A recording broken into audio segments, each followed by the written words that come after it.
Hey friends, it's Amber. Welcome back to my channel. So in today's video, now that it is officially fall, we have fall weather, there are pumpkins everywhere, everything is spicy, I wanted to talk about some of the books that are on my fall reading list. Is this what you want now? Or is it because you can't forget?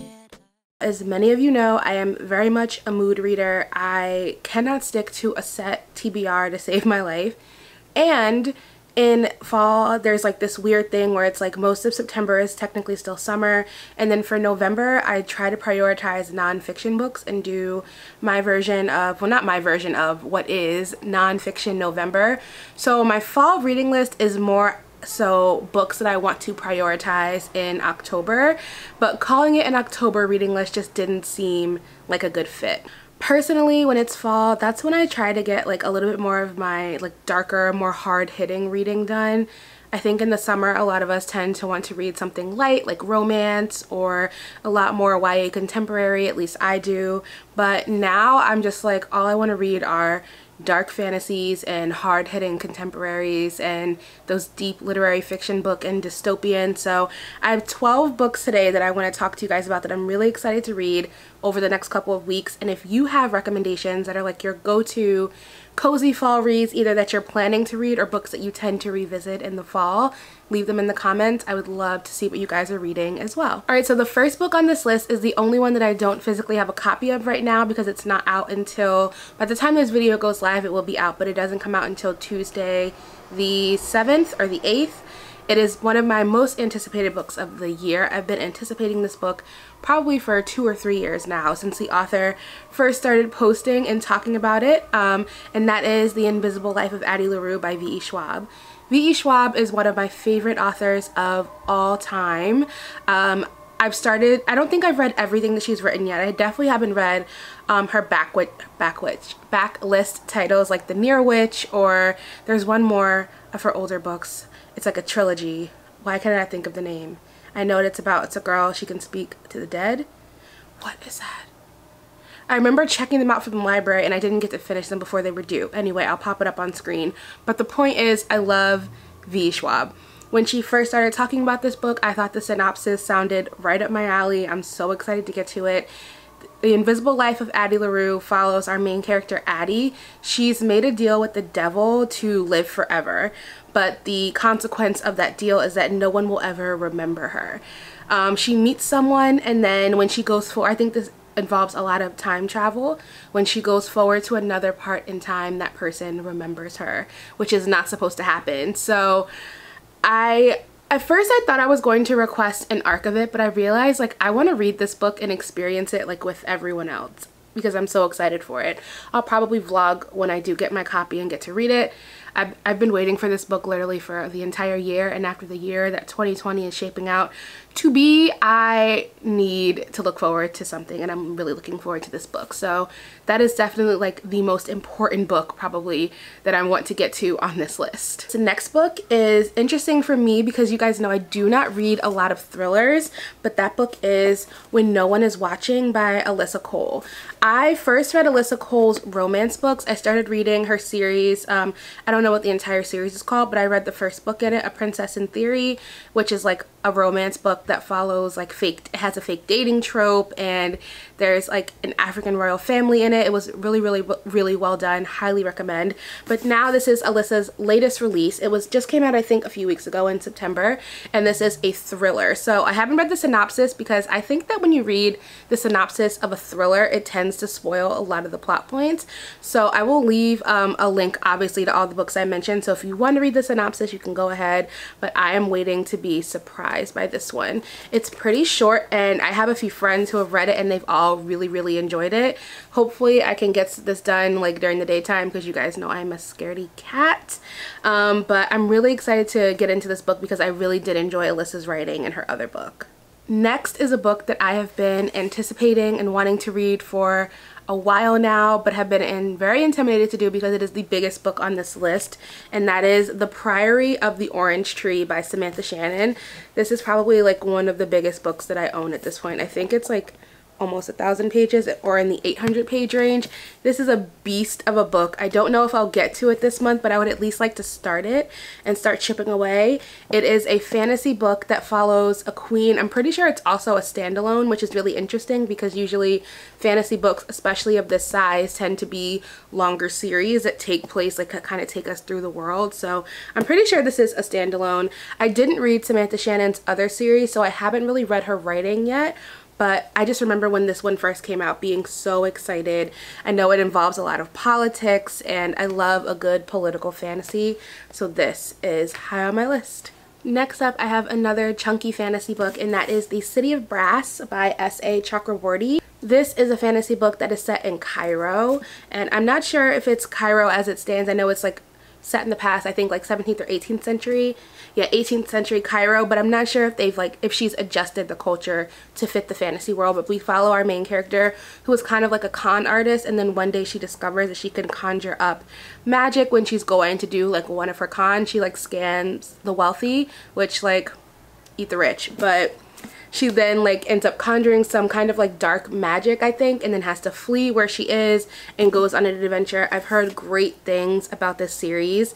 It is another thick one. Like this one is, I think, a little over 500 pages, which is not as bad as Priory, but a big book to commit to. I didn't buy the rest of the series. I really want to see how I take to the first book, but I've heard nothing but great things about these. This book was sent to me by the publisher. It's by Atria Books, so thank you so much for sending me a copy, and that is Against the Loveless World. This is by Susan Abulhawa. First of all, the cover is absolutely gorgeous. This is more contemporary fiction. In this book, we follow our main character who is currently in an Israeli self-isolation cell. I think she's like a prisoner in an Israeli jail, and she's telling us her life story as she goes from like working in a beauty salon to like having to flee. It just sounds like it's gonna be so rich. I love books that are set in Middle Eastern culture specifically, that tell these stories that are fictionalized, but you can tell they just bring so much of a culture that we don't get to see nearly enough in books. So I mean, and also just the cover, like, can we just talk about the cover? Like, it's just so beautiful, and I've heard the story is really beautiful as well, so I'm excited to get to this one. This next book is more of a dystopian book, and that is called Blue Ticket by Sophie McIntosh. This was also sent to me by the publisher, so thank you to Doubleday for sending me a copy.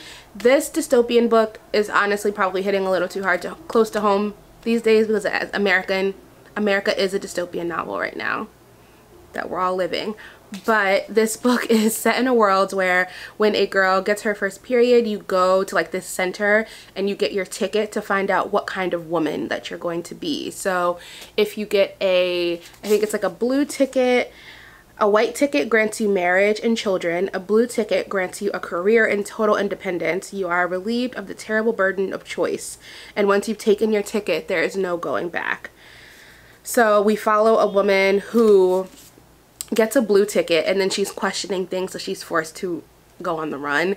It's definitely giving me Handmaid's Tale vibes, but it sounds super dark and interesting, so I'm excited to see how this is.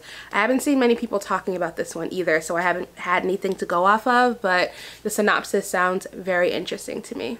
Next is another book that I've owned and I've had on my to-read list forever, and that is Catch and Kill by Ronan Farrow. This book, if you aren't aware, covers the Weinstein abuses and investigation.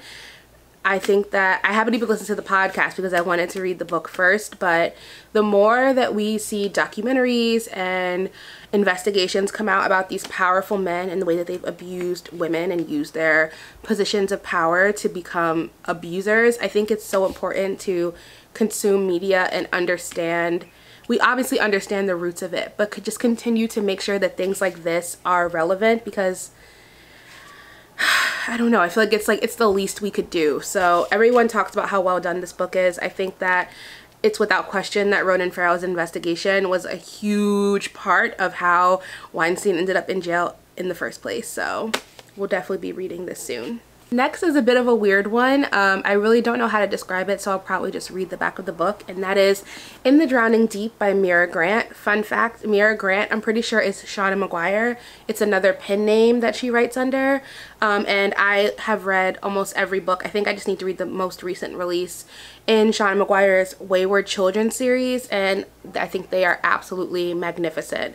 So I'm excited to get to this one too. So 7 years ago, the Atargus set off on a voyage to the Marina Trench to film a mockumentary bringing to life ancient sea creatures of legend. It was lost at sea with all hands. Some have called it a hoax, others have called it a tragedy. Now a new crew has been assembled. Some seek to validate their life's work, some seek the greatest hunt of all, some seek the truth. But for the ambitious young scientist Victoria Stewart, this is a voyage to uncover the fate of the sister she lost. So I think that parts of this are told as a podcast. I might be confusing it with a different book, but I've heard that this is just super dark and super creepy and like very scary. I think I posted this when I first picked it up on Instagram, and everyone just told me like this is a dark book, so brace yourself. So another one high on my list that I'm excited to get to. Also by Shauna Maguire, I have Middle Game, which is one of her newer releases. This book follows two twins, Roger and Dodger. Both twins are kind of like in this quest for godhood, I think, and they're willing to do, I think, some very dark and shady things to get there. So again, love Shauna Maguire. Will read probably anything that she releases, and I have been dying to start this, and I feel like now that we're in October and it's like I'm not embracing this whole spooky season thing because 2020 has been spooky enough, but this is the kind of book that I'll be reaching for in October. Another release that came out a while ago that I've been dying to get to is Ninth House by Leigh Bardugo. I read the first two books in the Grisha trilogy and really liked them, but as per me, I never finished the last book in a series. But I'm gonna get to it. But anyway, I believe Ninth House is a standalone. It's a dark academia book, so it takes place within a secret society at a university, which I think people have pretty much said is either like a Harvard or a Yale. And that's pretty much all I know about it, to be honest. I love the inside flap, and I love the cover. This is like that black snake that was on like so many YA and adult covers in 2019. I think people started calling it the YA snake, but this is an adult book. I think Leigh Bardugo's other books are all young adult, so this will be really interesting to see if this changes. I've seen very mixed reviews about this. People either love it or they hate it. It's very polarizing, so we'll see where I fall. Another thriller I have on my list is The Wife Who Knew Too Much by Michelle Campbell. This is a book where there's a man and he has two different wives.